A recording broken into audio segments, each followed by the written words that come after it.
Hola amigos del canal de Teología 1, ¿qué tal? ¿Cómo estáis? Espero que estéis todos bien.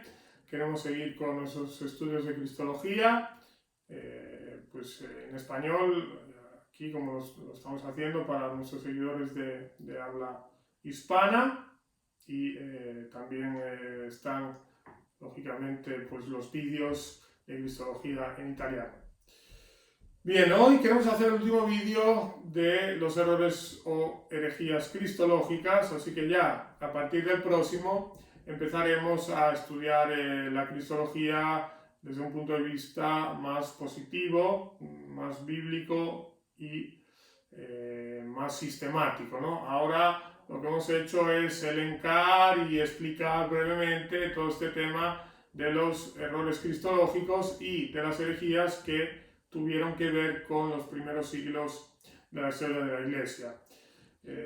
Hay que dejar claro que hoy veremos las últimas tres herejías, últimos tres errores. Esto no quiere decir que después estos errores terminaran y ya no volviese a haber más. No, los errores se mantuvieron, como hemos dicho muchas veces, con nombres distintos, protagonistas diferentes, pero siempre los mismos errores, e incluso fueron surgiendo nuevos errores que eran pues mezcla de las viejas levaduras, ¿no? De los viejos errores. Lógicamente no es nuestra intención ir a analizarlos todos, porque deberíamos percorrer los 2000 años de historia hasta nuestros días analizando todos los errores que surgieron sobre la persona de Cristo. Los principales son los que ya hemos visto y los que veremos hoy. Y de hecho, los que luego surgieron eran más repeticiones de estos errores de los primeros siglos de la historia de la Iglesia. Bien, hoy queremos ver tres errores llamados el apolinarismo, el nestorianismo y el monofisismo o eutiquianismo. Espero que no os asustéis por los nombres, se llaman así por los autores.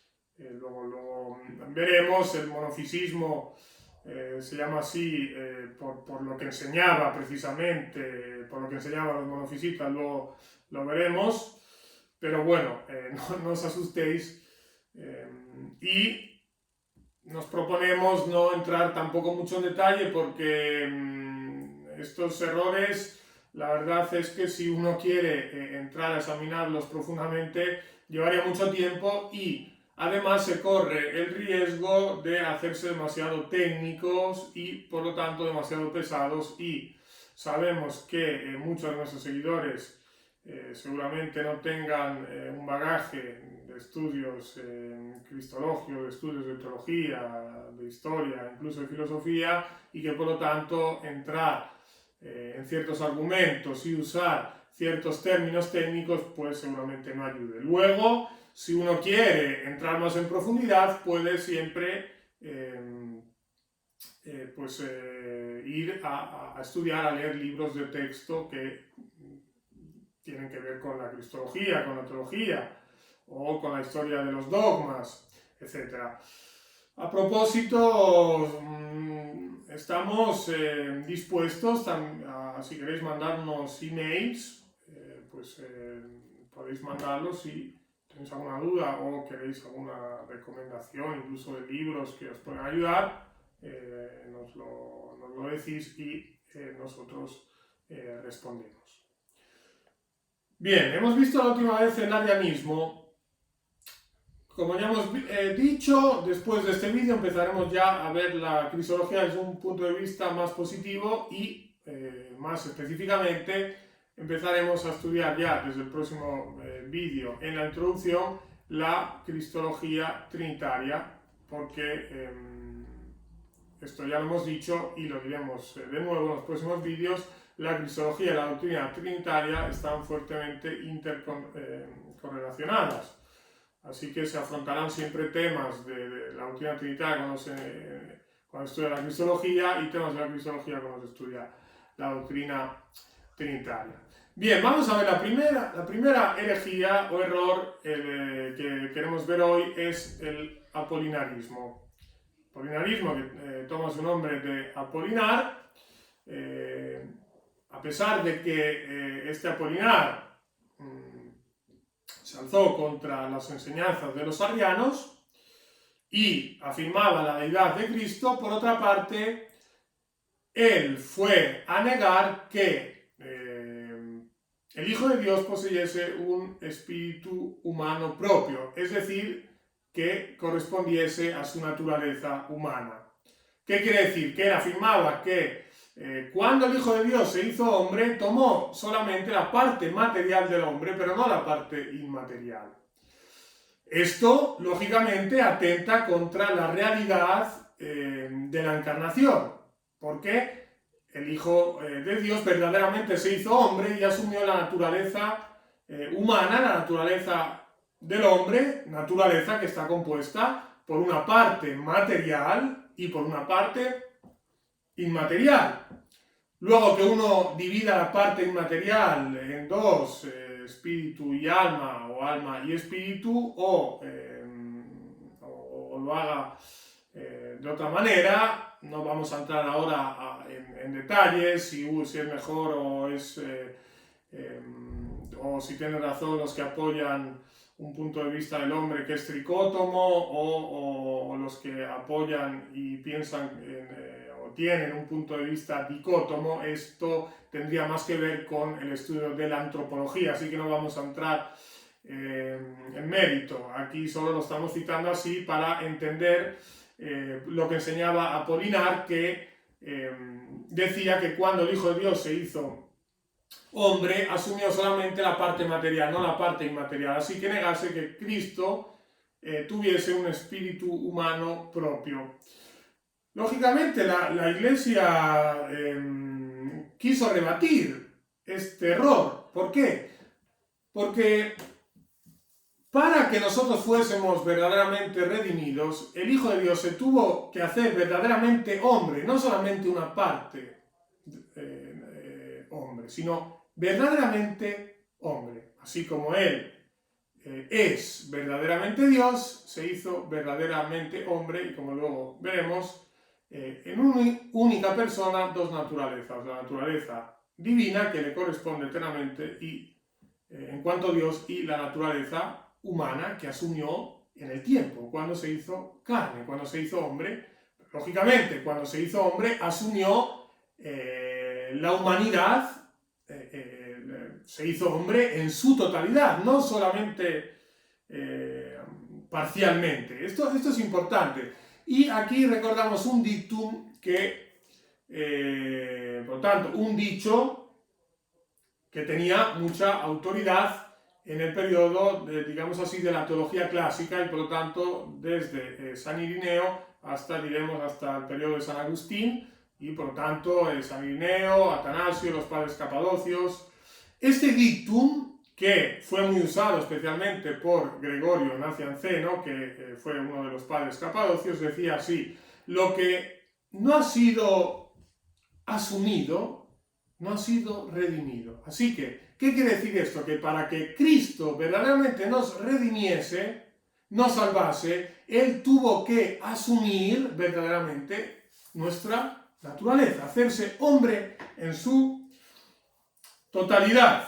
Así que la Iglesia confutó este error de Apolinar, y por lo tanto el apolinarismo, afirmando que el Hijo de Dios se hizo verdaderamente hombre, asumiendo sobre sí mismo la naturaleza humana en su totalidad. Por lo tanto, no parcialmente, sino sea la parte material que la parte inmaterial.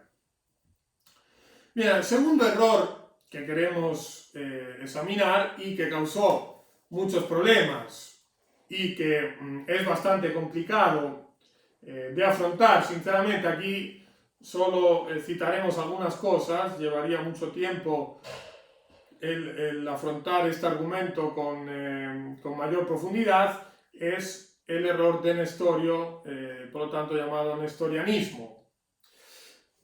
No todos los autores están de acuerdo en que Nestorio mismo estuviese de acuerdo con todo lo que después se ha venido a conocer como el nestorianismo. Lo que aquí tenemos que decir es que es lo que enseñaba el nestorianismo. ¿Qué enseñaba? Básicamente negaba la unidad de la persona de Cristo y decía que había pues, dos Cristos, dos personas, porque claro, no pudiendo entender el tema de la unión hipostática, y es decir, que en la única persona del Hijo de Dios existen dos naturalezas, la divina, que como ya hemos dicho, la tiene desde siempre, siendo eternamente Dios, y la naturaleza humana que asumió en el tiempo cuando se hizo hombre, pero fue el Hijo eterno de Dios, la hipóstasis del Hijo, el que se hizo hombre. Por lo tanto, no son dos personas, una divina y una humana, no. La persona divina que se encarna se hace hombre y por lo tanto técnicamente se usó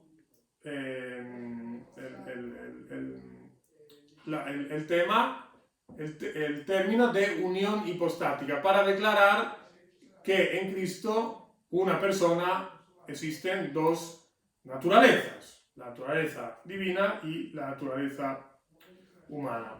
Así que el nestorianismo negaba esta unidad y afirmaba y hacía de Cristo dos personas, persona divina y persona humana.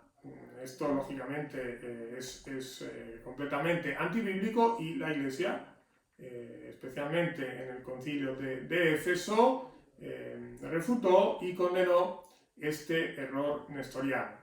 El error nestoriano que ha tenido mucha influencia en Occidente, incluso en la filosofía, por ejemplo. Podemos hacer un ejemplo en la filosofía, en la persona de Hegel, y uno en la teología, para que veamos la gran influencia que el nestorianismo ha tenido en toda la cultura occidental. Y no solo, pero especialmente.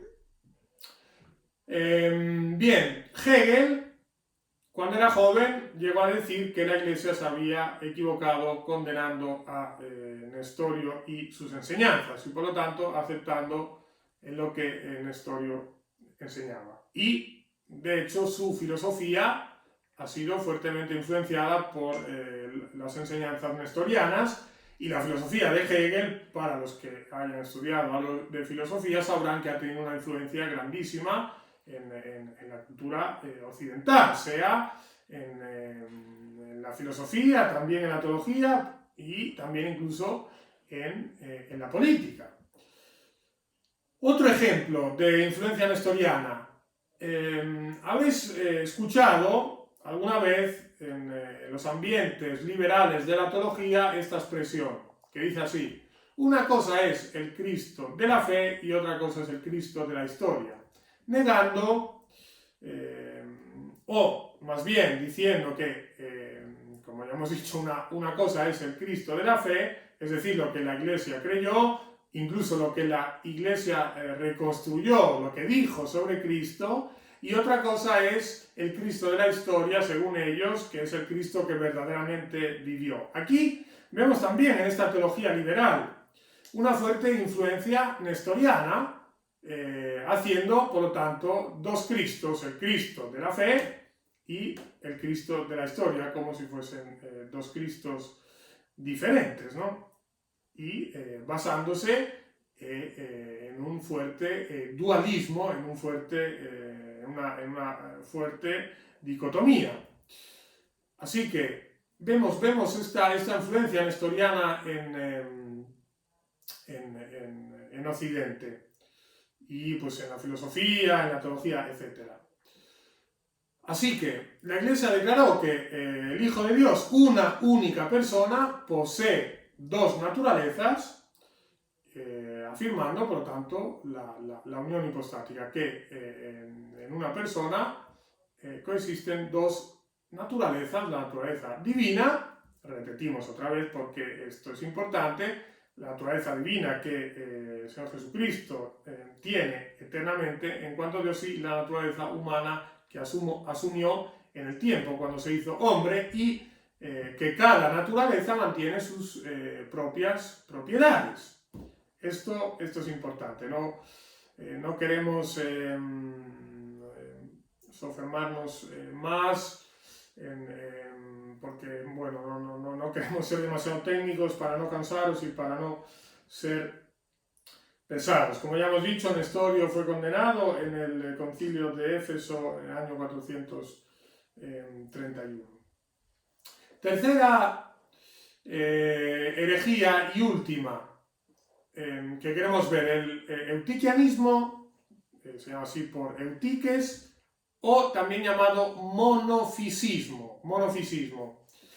Bien, Eutiques, digamos que se pasó al extremo contrario de Nestorio y del nestorianismo, y esto es lo que suele pasar muchas veces cuando uno quiere rebatir argumentos contrarios. Si no tiene cuidado, puede pasarse al extremo opuesto, y hay que tener un sano equilibrio doctrinal, bíblico y teológico para no pasarse a los extremismos, ¿no? Esto ha pasado también con otros temas a lo largo de la historia, pero en este caso Eutiques se pasó al extremo de negar las dos naturalezas y decir que en Cristo había solo una naturaleza. Por esto este error se llegó a llamar monofisismo. ¿Qué quiere decir esta palabra? Compuesta de dos términos griegos, monos, uno, único, y physis, naturaleza. Así que Eutiques, el eutiquianismo o monofisismo, decía que en Cristo había solo una naturaleza, o que las dos naturalezas se habían unido de tal manera de hacerse una única naturaleza. Así que aquí también la Iglesia tuvo que refutar este error, porque hay que, y lo decimos otra vez, Cristo, el Hijo de Dios, el Hijo eterno, una sola persona, dos naturalezas, la naturaleza divina y la naturaleza humana. Una única persona, esto contra Nestorio, o el nestorianismo, mejor dicho, que no entendiendo todo este tema de la unión hipostática, llegó a afirmar pues dos Cristos, dos personas, el Cristo divino y el Cristo humano, y también contra Eutiques y el monofisismo, unión hipostática, una persona, dos naturalezas, cada naturaleza manteniendo sus propias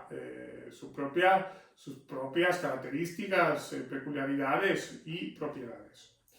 Bien, queremos terminar esta parte leyendo una parte de la declaración de Calcedonia, que es muy importante y muy completa esta declaración de fe, que siguiendo la línea niceo-constantinopolitana que citamos el otro día, estudiando el arrianismo, siguiendo esta línea llegó después a afirmar algunas cláusulas ulteriores para rebatir pues estos errores que habían surgido después, ¿no? Después quiero decir, después de la declaración niceo-constantinopolitana. Y por lo tanto, los tres errores que hemos visto hoy, el apolinarismo, el nestorianismo y el monofisismo, la definición de Calcedonia nos ayuda a entender todo este tema. Leemos entonces, para terminar.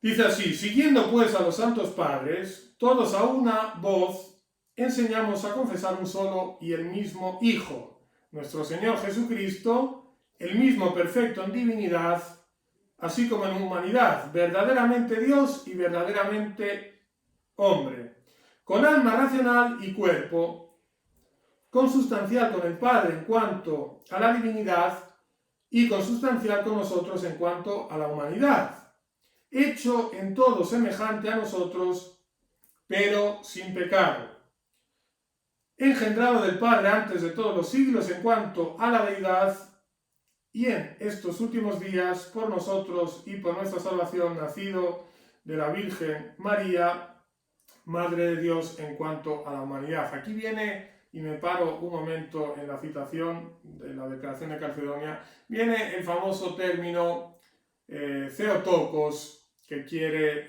decir, referido a María, portadora de Dios. Y ese término es muy importante, pero puede ser malentendido, ¿no? Lo que quiere decir es que siendo el Hijo de Dios, Dios como el Padre, siendo el Hijo de Dios el que se encarnó, se hizo hombre, aquel que María llevaba en su vientre, en su seno, era el Hijo de Dios, Dios como el Padre, y por lo tanto portadora de Dios en este sentido.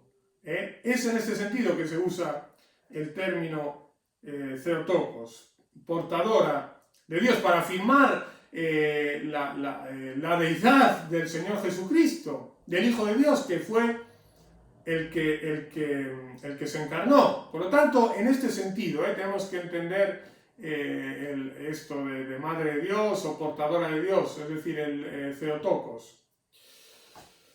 Por eso dice, nacido de la Virgen María, Madre de Dios o portadora de Dios, en cuanto a la humanidad. Es importante esta cláusula, en cuanto a la humanidad. En cuanto a la deidad, todos sabemos que lógicamente Dios no tiene madre.